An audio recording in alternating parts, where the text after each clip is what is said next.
beautiful spot. Like, you're right The here. harbour's a bit of a reference point. Oh yeah, but I think that harbour might just give it away too. I love the fact that this is called the Man House. I don't know. Do you know how it became to know? Was it literally just stayed here? And Well, generally speaking, when we groups staying, right. the older house was nicer, so groups tended to put their, if it was say a youth group or something, Yeah. they put their girls in the bigger house, the nicer house, and then Right. stick the guys over here. Sexism. Sexism. Holy moly. Tended to be colder and drafty and a bit. Yeah. So they stick the guys here. Well, we had a quick look inside. Beautiful building. You've got incredible space in there. I think, you know, everybody, when this was mentioned, everybody in the town was just so delighted at the idea of any kind of youth centre. Yeah, that was great to hear. Yeah, no, it is. I do think it's certainly needed because the population is huge and there's not a lot of places to go for. And this is aimed. I know you were saying between 12 and 19 years of age is the kind of age bracket you're looking to. Mm-hmm. You're looking initially to raise 11,000 for that sort of startup to get things in motion. I think over 1,000 has been raised. So we're hopeful now that people will be encouraged to think of and join in on fundraising because it will be such a gorgeous. And not too expensive really, because we have a gorgeous building right in the centre of town, and I think we've a lot of goodwill towards it. So I don't know whether you yourselves have certain hopes that this will happen within a certain time frame, or as soon as possible. Right, Although there's a good time frame. We do need to reapply for planning permission as well. Ah, so okay. That may delay it a bit, but we originally got planning permission, and that's part of the new development. Right. So watch out for events and fundraising activities. Right. We'd like to get it going as soon as we can.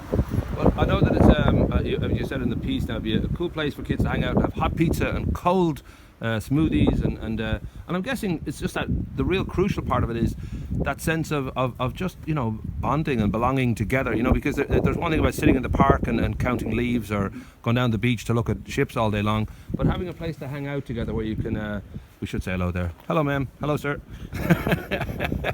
Let's staying out. Yeah. But that idea that kids can, because it's crucial, you know, it's like in family, you just become stronger by association with others and getting a sense of yourself and a sense of others. Would the numbers be something you've already thought of? Well, ideally you'd be talking about 20, 30, 40 kind of kids, or? Yeah, something like that. I think Right. we have to be guided by planning permission and what's Right. what we're actually allowed in the building. Yeah. And I guess we will start small and start with limited hours and hope it grows. Right. I've really Right. no idea what the take-up will be, but you hit the nail on the head there. I think there is a growing awareness that young people like to have a sense of belonging. Yeah. Like to be part of something. I'm aware that there's a lot of people stuck in their bedrooms doing on the Xbox, Right, and have right. interaction with people across the world through gaming, and this is like providing an alternative to that, which is face-to-face interaction across a table, perhaps even Wi-Fi free. Hey, and it's 3D as well, which is very expensive to get online, but you can get it here for free. So exactly. Yeah, that'll work. Yeah. Now I know that the Coolnagreina, you've got a great history, and I need to, for the guide, actually plot that history down on paper, because it's how long has Coolnagreina been in existence? It's, well, we think the house was built around 1850. wow. And in 1893, oh, great little biscuits. Oi, Bailey, Max. Bailey, come out! Oh, don't show that one. He's all right. Bailey, come here. Come here, you Wally. I'm really sorry. Bailey. Think about biscuits. It's still video.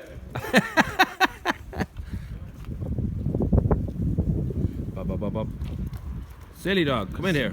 Now, the only thing is now, I don't do any editing on this thing. I'd have to either start again, or that's just a funny little... please do some editing, or a little funny interlude, okay. Okay, well I can't, I don't know editing skills whatsoever. I literally put it up... Find a local teenager. Yeah. That's just a bit. dog being a dog on a quiet, like a happy street. I mean, that's fine. My dog would occasionally get the back up about some other Egypt walking down the road. That's all right. Okay. You know, he's a nice dog. So the centre is owned by the YWCA, which stands for Young Women's Christian Association. Right. And they moved in here in 1893. Ah, okay. So they're a registered charity, Christian association, and not for profit. Okay. And that's been the case ever since. That's mainly the the kind of presence, because I know there's some lovely images of the house early on that I have, which I'll include here. Going back to, I think, croquet on the lawn or something that's happening, or it looks amazing.